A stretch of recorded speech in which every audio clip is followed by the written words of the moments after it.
Hey guys, and welcome to another episode of the Kashif Boothe podcast. If you're new here, each week I sit down with a guest and we discuss their career so far, the highs, the lows, and what's next for them. Today's guest is Rachel. We've been following each other on social media for ages, and then we finally was able to meet a couple years ago in New York. We was in Brooklyn. Yes, I remember it was in Brooklyn at the Black Web Fest, and you're originally from Harlem, New York, aren't you? Yes, I am. Yes. So welcome to the show, Rachel. Thanks for coming on. Thank you for having me. I'm excited. Good. I'm so excited to have you on because when I was planning this first season, I was like, okay, I have to have Rachel. And I don't know, do you remember Kadia, who we met at Black Web Fest? She had a web series called Leah the Late Bloomer, but I don't know if you could come to her screening. But anyway, she was there also, so she's going to be on as well. So I've got a few NYC natives as well this season, so that's really cool as well. So yeah, so cool. Tell us how you got started in film and TV. What made you want to be a writer, director, and actress? Okay. Well, I wanted actually it's weird because I started with editing.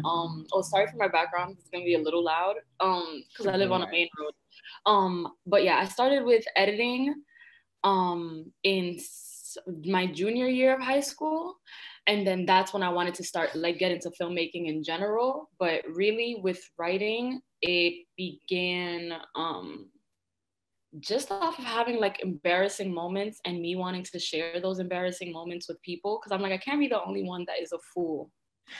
So I just wanted to share them with people. So I started writing them down. Like if you see episode 1 of Regular, where I have I'm on the train. Well, Michelle's the protagonist.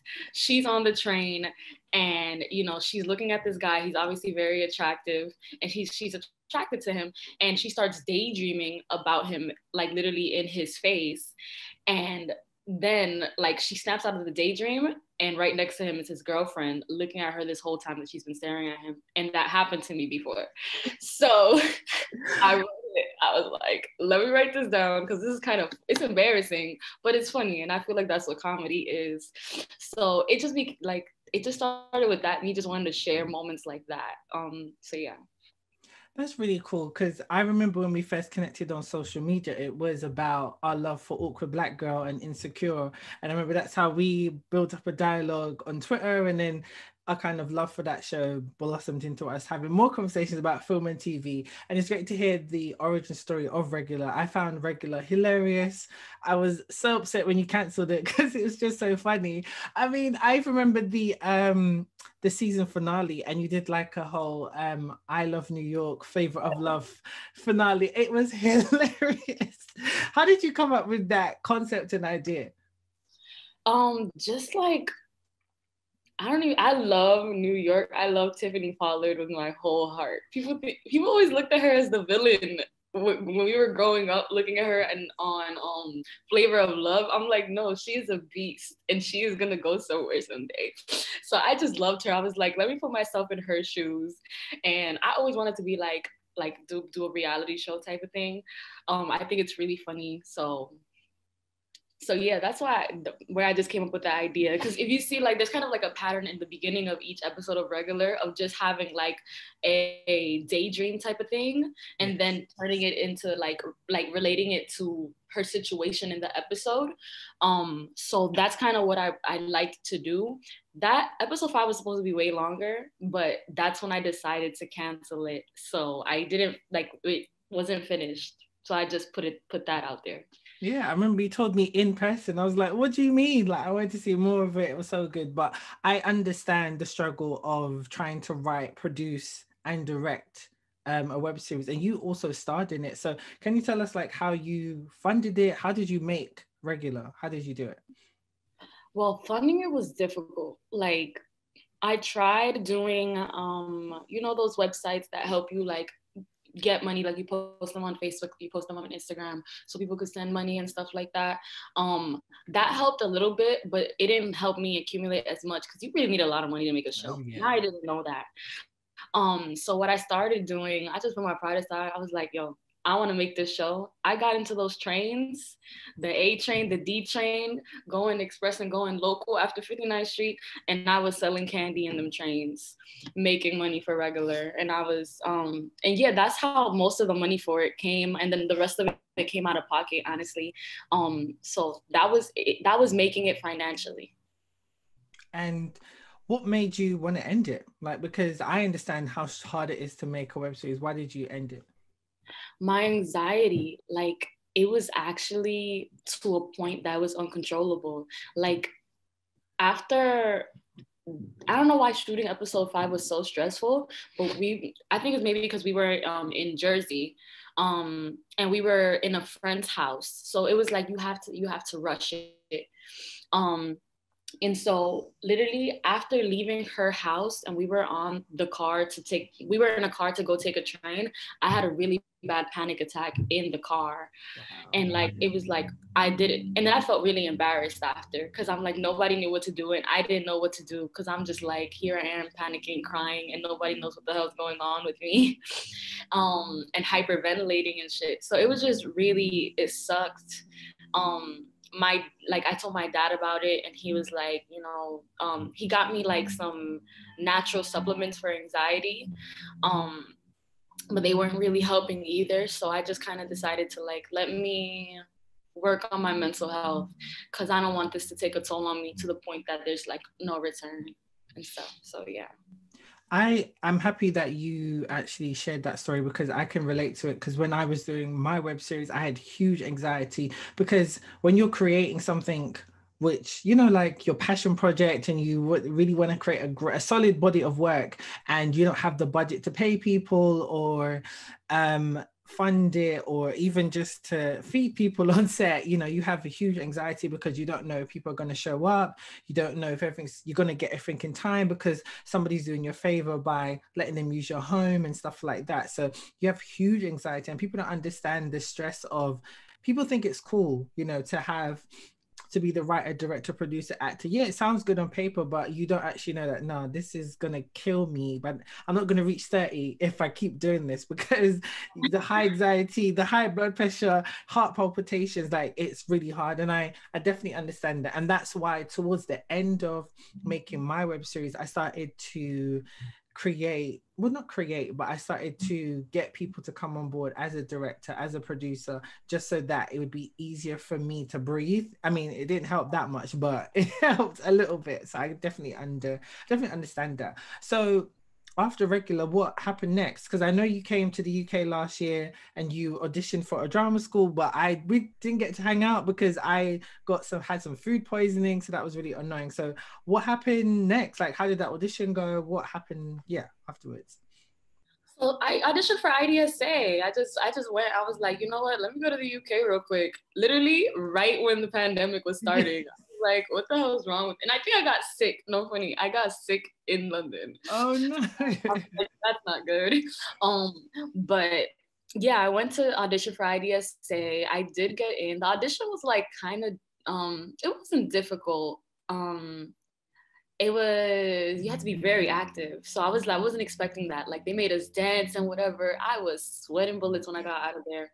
But it was a cool audition nonetheless. I met such cool people in there too, that I'm like, these are connections I'll have forever, thank God. And yeah, just being in the UK itself was cool. It was a vibe. Unfortunately, because of the pandemic, I couldn't go to IDSA. I got in though, so I was happy about it. And I also got a fellowship from my school to go. But yeah, I couldn't go because of the pandemic. And they were like, how about you wait till the summer? And it doesn't look like this is letting up. Like, it doesn't really seem like COVID is really letting up. So no. Listen, I'm not going. I'm sorry. Yeah. I understand 100%. It's such a shame, because you would have loved being here in the UK, because you were staying in Brixton, and literally Brixton is down the road from me, and you would have just seen, because Brixton you would have seen as a lot like New York. In Harlem, a lot of my friends who live in Brixton, they love Harlem because it reminds them of Brixton. So you'd have loved it, just all the different cultures. And yeah, but it's a shame, but you know how it is. So did you decide to go to drama school in the US? Like, what are you currently doing at the moment? So after the whole thing, well, after the whole pandemic started, I was still in school, but school turned virtual. So I decided to move to Virginia really quick because I was like, I just don't want to be home right now. So I moved to Virginia with a friend. And yeah, I was just staying there. And then there, I was like, I still want to create though. So I was just trying to figure things out. And then I saw this interview with Issa Rae, and she was saying, whoever comes out of this pandemic, you know, still being able to create is gonna win. Like whoever can create with a smaller budget and a smaller crew and smaller cast is going to win. And so I was like, what can I create right now? And this was when I decided to start a writer's room, an all black writer's room at that, an all black writer's room for a sketch show called Appropriate Ignorance. And so I had been having ideas for sketches since I was writing regular, but I don't know how to write two things at once. I just like I have to focus on one project at once. Can you do it? No, no, Yeah, no, no. I'm like maybe somebody else knows how to do it because I don't. Okay, but yeah, so I started the writers room for it. You know, I just send submissions, and then people send the submissions. I pick the best 3 writers, so it's 4 of us. And yeah, we just started writing, and right now we're looking for grants, which has proven to be so hard. I wish school would teach us so much more about looking for grants and stuff, because like it's so tough. So I'm actually right now trying to transfer the fellowship that they were gonna give me for IDSA to use for Appropriate Ignorance.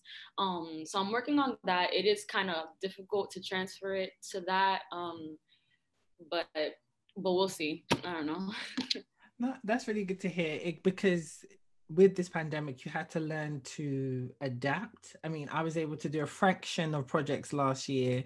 I did a pilot called Talia versus late last year, which we put online and it's doing very well. And we pulled that off in 3 weeks, shot it in one day. So we was able to like get that done. That was just luck. It was just luck, honestly. And because within the UK, after we shot that in October last year, we went back into a second lockdown. So yeah, we were like literally so lucky. So that's really good just to hear that you're still creating because it's been very tough for creatives. And you know, you've got that what's it called? You've got that Rock Nation Twitter who are always on Twitter saying that, you know, you need to be starting your own business and like creating different avenues of income. It's like, please let people rest, let them get their mental health. It is overwhelming because just let people rest. You know, people are dying from this, so let people just like wrap their head around this whole pandemic and then let them actually like move forward. So what would you say is like your aesthetic and writing style? Like what is your particular genre or kind of stuff you feel like is your main focus in your writing career? I really like comedy/comedy drama. I always like to say I write what I watch. So I watch shows like I really loved the Chewing Gum when it came out. Yeah. I feel like that was one of the first shows that kind of got me to like, it's a very crazy type of show to me. So I don't even know what genre it is. I mean, it is comedy for sure. It's definitely comedy. That's because it's a British show. Like that is definitely British comedy. Very witty, sarcastic, raw, in your face. Yeah, that's just British humor, definitely. Yeah. Kayla Cole is a genius. Yeah, she is a dark, crazy genius, and I love her. Yeah. I really love Atlanta. And I love Insecure, and those are like my writing styles. I like try to merge those 3 because they're funny, but they have real issues in them. Mm-hmm.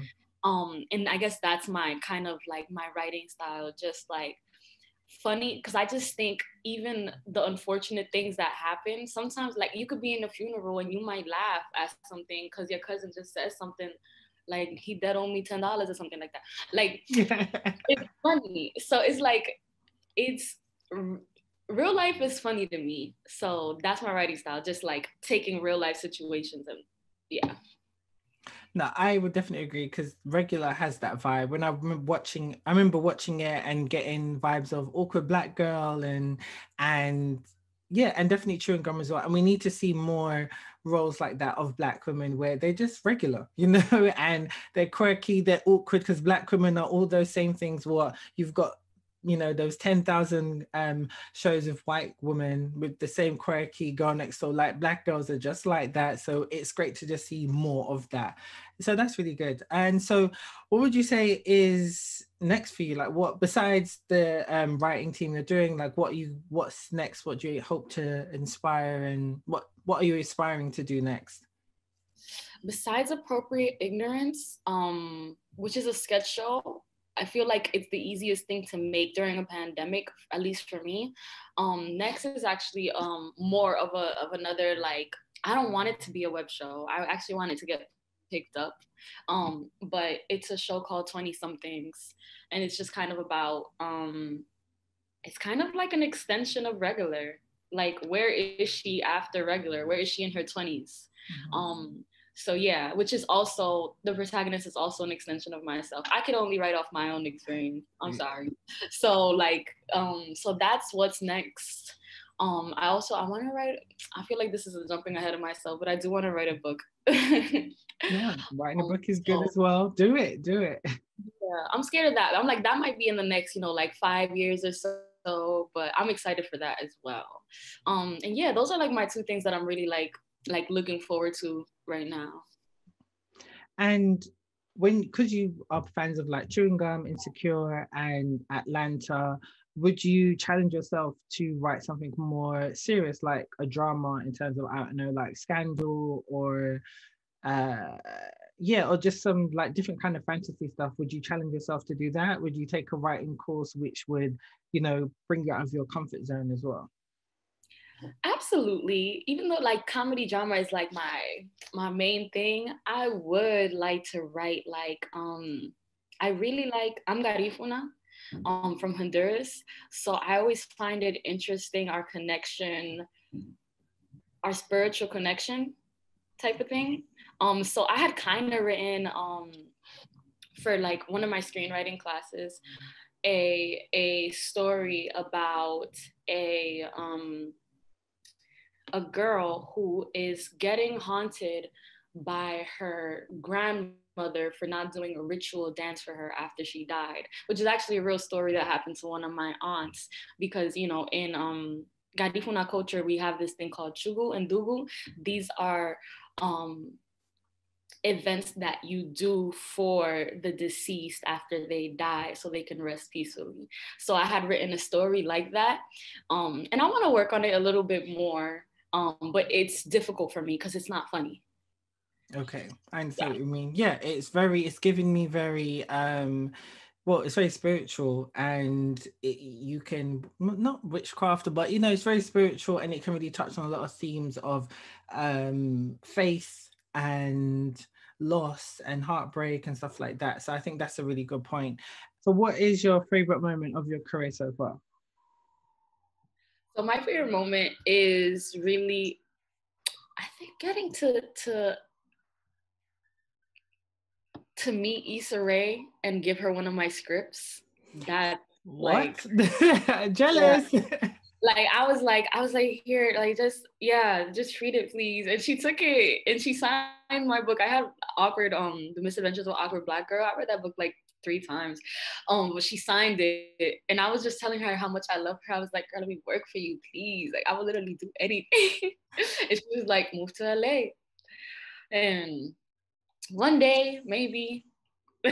Wow, that's amazing. Do you know how many people who've referenced her on this season of this podcast? So they'll be very jealous to hear that you met Issa Rae. So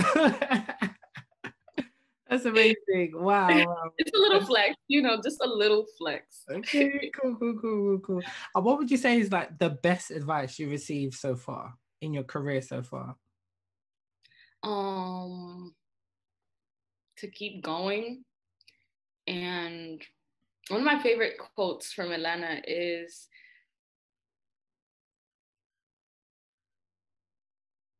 success only belongs to those who don't see failure. It's something like that. And that I always stick with it because I'm just like, okay, even though I fail, I'm not really failing. I'm just like, learning. And it's like, it's not like I'm gonna stop. So is it really failure unless you have to like, it's permanent? Failure is not permanent. So yeah. I really like that because you learn from the failures. You learn, well, what is perceived as a failure. Like you do learn from every single thing. Like you've learned from regular. The fact that he was able to pull that off is an achievement in itself. It's very hard to do a web series. I mean, it's hard enough just to do a short film. To do a whole series, yeah, it's hard. So you should always be proud of yourself. So that is really, really good. So yeah, so that's it. So where can people find you on social media and check out your series regular online? So Instagram, I only use Instagram right now. So I'm at Rachel ZU underscore underscore. And my YouTube is also Rachel Zoo, no underscores. So it's all together because there's gonna be somebody that comes up that you don't think is Rachel Zoo. That's not her. Okay. Amazing. Well, thank you so much for coming on the show. It's been great to catch up with you, and hopefully, I can come to the US soon because I was supposed to come back last year. Actually, I was supposed to come be in New York a good few times last year, but pandemic Yes. just squashed all Or of that. I'll go to the UK. I really want to go back. Like I don't have no business over there right now, but I really want to go back just because I love it. Yeah, come over. We'll love it. You'll love it. You'll see way more of London because you was only here for like a weekend, so you get to see more. I'll show you about. Cool. So thanks again, Rachel. And yeah, thanks guys for listening. You can follow me all on social media at the Kashif Boothe podcast or Kashif Boothe or the Kashif Boothe Entertainment.